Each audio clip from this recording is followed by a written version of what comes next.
एक आदमी उधर फोन पे बात कर रहा होता है, कुछ आदमी पीछे खड़े होते हैं। जो पीछे खड़ा होता है वो हमेशा पीछे रहता है, जो साइड में खड़ा होता है हमेशा साइड में रहता है। लेकिन एक बात अच्छा हुआ कि भाई हमारे खड़े होने से पहले आप खड़े हो गए। मैं लोगों को पहले खड़ा करता हूं, पैरों में ताकत होना चाहिए तब लड़ाई लड़ी जाएगी है? इसलिए भाई अगर कोई पीछे है तो आगे आ जाओ। और तुम ये लड़का तुमको सबसे पहले आना चाहिए, तुम घूम रहा है उधर, कहा देख रहा है उधर। लड़ने वाले एक दो होते हैं भाई, वही लड़ता है और वही जीतता है। महाराणा प्रताप अकेले थे। कितने घंटे से इंतजार कर रहे हैं आप लोग? इंजीनियर साहब 2 बजे से कर रहे हैं और मैं 123 दिन से लगातार चल रहा हूं। लेकिन खुशी इस बात का कि अगर आप 3 घंटे से इंतजार कर रहे हैं तो इसका मतलब है कि आपके दिल में वो लड़ाई लड़ने की जज्बा है और वही जज्बे के साथ आप यहाँ खड़ा है। आरपी गुप्ता जिंदाबाद, आरपी गुप्ता जिंदाबाद। अब आ जाइए साइड से, मेन स्ट्रीम में आइए, इधर खड़े हो जाइए। चलिए मैं देखता हूँ कितना ताकत बचा हुआ। बहुत नारे लगाए लोगों ने, लेकिन मैं देखता हूँ मेरे साथ कितना नारा लगाते हैं। ये जो नारे में जब लिख रहा था ना कि इसके एक एक शब्द का मीनिंग था। हाँ को रथ हम पान क्यों रखा, उसका मतलब था हमें अपने लोगों से क्या संदेश देना है, उसका मतलब था। और इसका प्लानिंग करने के लिए भाई एक शब्द कोई मत बोलो। बैठ जाइए आप लोग, बैठ जाइए।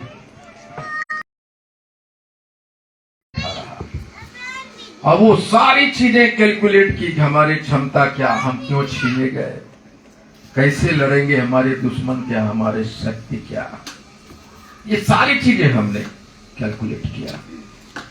और उसमें से हमने महापुरुषों के नारे पढ़े, हमने आंदोलन की हिस्ट्री पढ़ी कि कौन कौन जातियां कब कब आंदोलन किया, उसके परिणाम क्या हुए, उसमें आस्तीन के सांप उन लोगों में कौन थे, हमारे आस्तीन के सांप कौन हो सकते हैं, हमारा हम कौन है और क्या है, ये सारी चीजें मैंने किया था।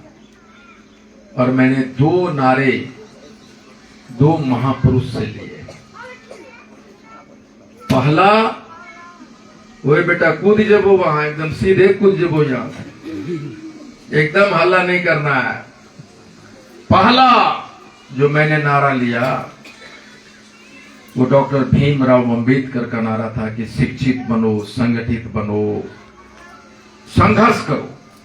न हम शिक्षित हैं न हम संगठित हैं तो संघर्ष कहां से करेंगे? तो ये नारा से काम नहीं चलने वाला हमारे समाज के लिए। कुछ ऐसा नारा बनाना पड़ेगा जो ये तीनों चीज एक साथ हो सकता है। तो मैंने कहा सोचो, करो, कर सकते हो।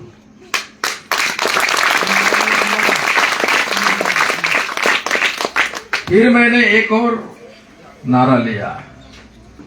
हमारे समाज, जब इसे दिनेश ने कहा कि मरे मुर्दे में जिंदा ढोरने की कयावत है, थकिएगा नहीं ना आप लोग?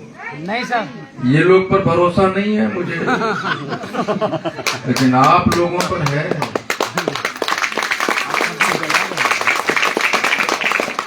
माँ जब बेटा को देखेगा ना उसकी जान जा रही है तो पापा कूदने में देर करेगा, लेकिन अगर मैया 30 तल्ला पर है वहां से छलांग लगा देगी अपने बेटे को।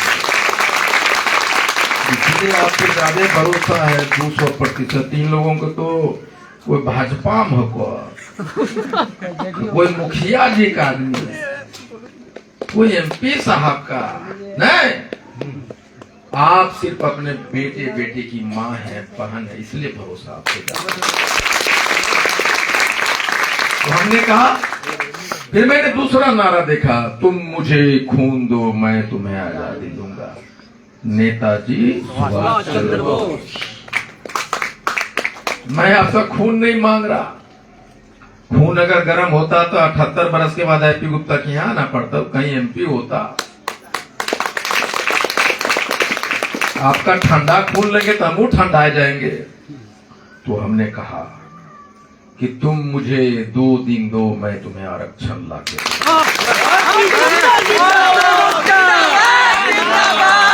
गुप्ता जिंदाबाद जिंदाबाद जिंदाबाद। और इसी 2 नारों पे हाको रथ हम पान टीका है और इसी 2 नारे ने गजब का काम किया है और हम धमाल मचाते मचाते बिहार और बिहार से देश और देश से विदेशों में इसकी डंका बज रही है। अब मैं कहता हूं कि सोचो, क्या सोचो कि 1952 में अगर तुम्हारा आरक्षण था तो 78 बरस बीत गए, तुम्हारे आरक्षण तुम्हारे पास क्यों नहीं आया? सोचो। फिर मैं कहता हूं कि अगर तुम्हारे घर में अगर आरक्षण होता तो तुम्हारा बेटा, तुम्हारा पति, तुम्हारा बाप जो राज मिस्त्री बन के दिल्ली के मकानों पे मचानों पे लटक रहा है अपने जान को हथेली में लेके, वो भी दरोगा इंस्पेक्टर कलर या तो चपरासी हो गया होता। सोचो, किसने तुम्हारे घर से MP, DM, मुखिया, दरोगा बनने का सर चुराया? किसने? सोचो। फिर मैं कहता हूं कि कांग्रेस ने 40 वर्ष तक तुम्हारा वोट लिया, JPC की रिपोर्ट में माना कि तुम तांती तत्वा हो, तो 40 वर्ष तक तुम्हें आरक्षण क्यों नहीं दिया? सोचो। मैं कहता हूं, फिर मैं कहता हूं कि लालू जी ने 3 महीने के लिए दिया, कार्मिक से चिट्ठी निकलने का बहाना बना के फिर ले लिया। 15 वर्ष तक राजद ने शासन किया, फिर तुम एक चिट्ठी तो निकालना था। कल्याण से निकल गया था, कार्मिक से निकालना था। ये 3-15 साल में तुम्हारा एक फोन पे चिट्ठी निकल सकता था। तुम्हारे बच्चे IAS IPS बनने के अवसर आखिर लालू जी ने क्यों रोका? मैं कहता हूं सोचो। उसी दौरान में हमारे जाति का एक MLC हुआ करता था राजद के जमाने में, उन्होंने हमारे आरक्षण के लिए लालू जी पे दबाव नहीं बनाया। क्यों नहीं बनाया? मैं कहता हूं सोचो। हम सोचे नहीं कभी। नीतीश जी आरक्षण दिया, मैं कहता हूं आरक्षण दिया कोर्ट ने, उनके आरक्षण को नहीं छीना कोर्ट ने। अपने जजमेंट में बकायदा वो ऐसे रेफरेंसेस दिए जहां से वो कहता है कि तांती तत्वा पान हो। उन्होंने सिर्फ ये कहा कि नीतीश कुमार जी का जो नोटिफिकेशन है वो संविधान सम्मत है, कहा। और हमने कहा कि माननीय मुख्यमंत्री जी, 80 लाख जनता एक आफत पड़ी है, हमारा आरक्षण छीना है, आप हमसे मिल लो। मैं कहता हूं इतनी बड़ी आबादी वाले संख्या से मुख्यमंत्री जी क्यों नहीं मिला? मैं कहता हूं सोचो। 80 लाख आबादी को नाली के कीड़ा बना देने वाले माननीय मुख्यमंत्री आपसे नहीं मिला। मैं कहता हूं सोचो। पहला नारा है मेरा, सोचो करो कर सकते हो। पहले तो सोचो।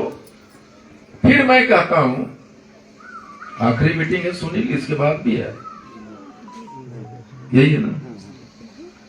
तो मैं कहता हूं सोचो। नहीं मिले सोचो। प्रकृति के नियम को, सार्वभौमिक के नियम को, संविधान के नियम को, वर्ल्ड के नियम को बदलते हुए माननीय मुख्यमंत्री ने आपके और हमारे गाल पे तमाचा मारा है। संविधान कहता है, प्रकृति का नियम कहता है कि जो बच्चा जिस जात में पैदा लेगा वो जिंदगी भर रहेगा, जब तक मर नहीं जाता उसी जात में रहेगा। आप हमको बताओ कि आपने जिस बच्चे को जन्म दिया 2015 के बाद और 12 अगस्त के बीच में, हमारे लाखों बच्चे पैदा हुए होंगे। वो तो पान था। फिर माननीय मुख्यमंत्री जी, आपने सारे नियमों को तोड़ के हमारे बेटे को, हमारे बच्चों को अनुसूचित जाति से तांती तत्वा कैसे बना दिया? मैं कहता हूं सोचो। तुम सोचे नहीं और इसीलिए हम और तुम, हमारे बाप दादों ने नहीं सोचा और हमको नामर्द बना के धरती पे छोड़ दिया। हम नौजवान जो इंजीनियर डॉक्टर बनना चाहते वो नहीं सोचा, को आईएएस बनना चाहता है नहीं सोचा, अपने जात को भी नहीं जानने की कोशिश किया। मैं कहता हूँ सोचो, 65,000 9 बरस में हमारे बच्चों ने नौकरी ली। 40,000 उसमें लड़के हैं और 25,000 लड़कियां हैं जो दरोगा और डॉक्टर इंजीनियर बने। और अभी जो आरक्षण छीनने से 45,000 पान बच्चा बच्चियों की नौकरी गई है।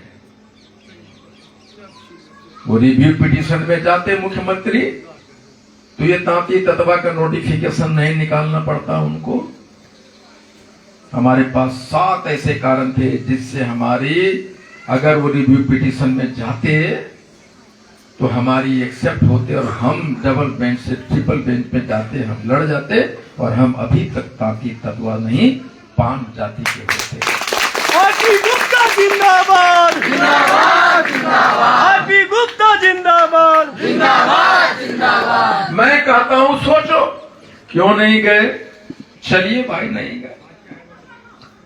ये सारे बिहार सरकार का नियम है, न्यायालयों का नियम है कि प्रक्रिया के बीच में, नियुक्ति में, नामांकन में और प्रमोशन में, प्रक्रिया के बीच में आप नियम को नहीं बदल सकते। जब आपके सरकार के ऑफिसर्स, हमारी बच्चियों को जो एडमिशन हो गया तो जो सिपाही बन गई, दरोगा बन गई, उसके गर्दन पकड़ के कर दे, तांती ततवा के बेटो बेटी, तुम्हारी हैसियत ने चल निकाल, तुम दरोगा बनेगी, तुम डॉक्टर बनेगी, चल तुम्हारी हैसियत नहीं है। निकाल दिया हमारे बच्चों को।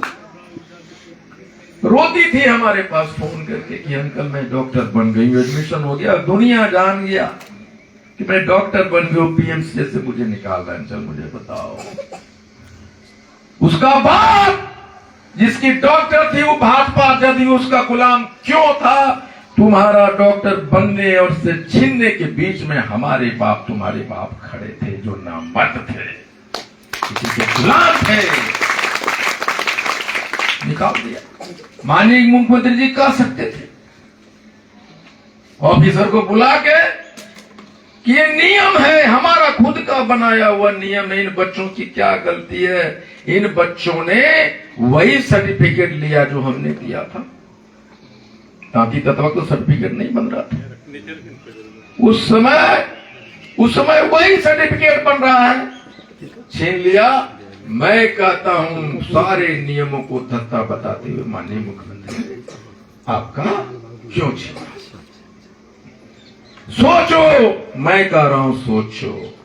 तुम सोचे होते तो तुम्हारे बेटियों की आज यहाँ पे स्टार लगा होता, कंधे में डॉक्टर का स्टेथोस्कोप लगा होता।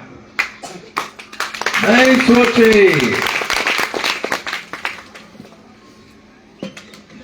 2015 में हमें मिला है आरक्षण, 2014 में चौपाल का निकला और उस चौपाल में इतना सुंदर नोटिफिकेशन निकला है, कोर्ट भी चैलेंज नहीं कर पाएगी शायद।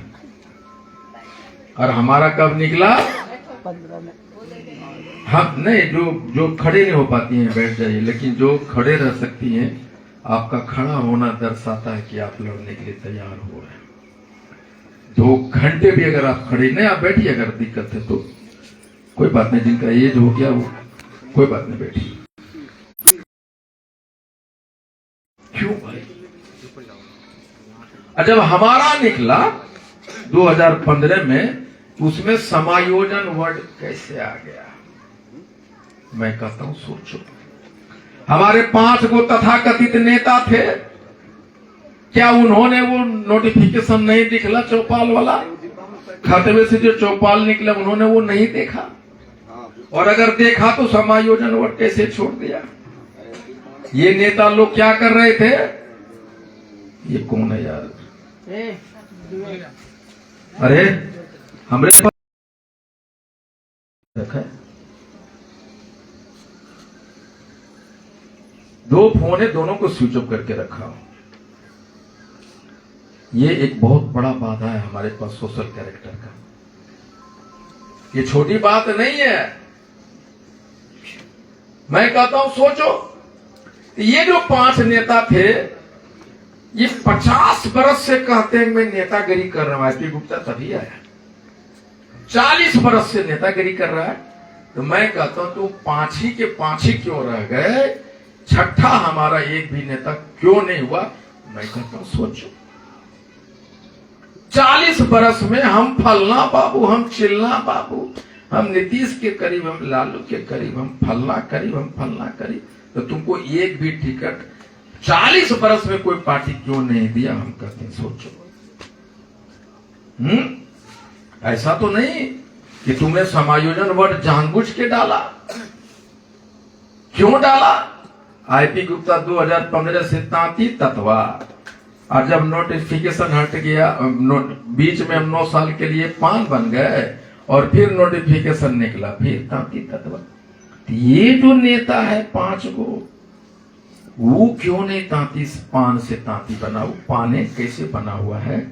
मैं कहता हूं सोचो। यही पान तो नहीं है नेतवा सब जो 33 समायोजन को डलवा दिया कि उसको डमरू बजाने के लिए और आपके पॉकेट में घुसने के लिए जगह मिलता रहे। मैं कहता हूं सोचो, क्यों तुमने नहीं सोचा? उसके बाद बिहार सरकार ने 33 तत्वा को डिलीट कर दिया।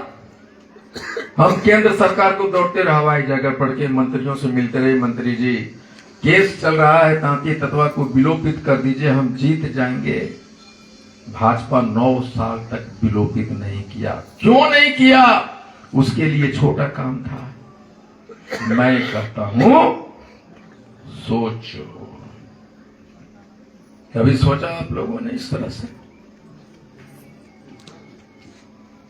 सोचा कभी आपने? इंजीनियर साहब पढ़े लिखे सोचे? हमने नहीं सोचा। और इसीलिए बेटी जो को भी डॉक्टर इंजीनियर बनना चाहेगी, उसके सपने में आगे आप बड़का इंजीनियर, बड़का डॉक्टर, और अपने बेटी के सामने, उसके भविष्य के सामने खड़े हो गए, क्योंकि आपने नहीं सोचा। इसलिए मैं कहा सोचो, करो, कर सकते हो। तो मैंने सोचा कैसे होगा? बहुत सारे कारण। मैंने कहा अगर हम 80 लाख हैं तो वो नहीं मानता। अगर हम कहते हैं 80 लाख हैं तो 100 MLA पैदा करने की क्षमता है 33 तत्वा। आईपी गुप्ता जिंदाबाद, जिंदाबाद।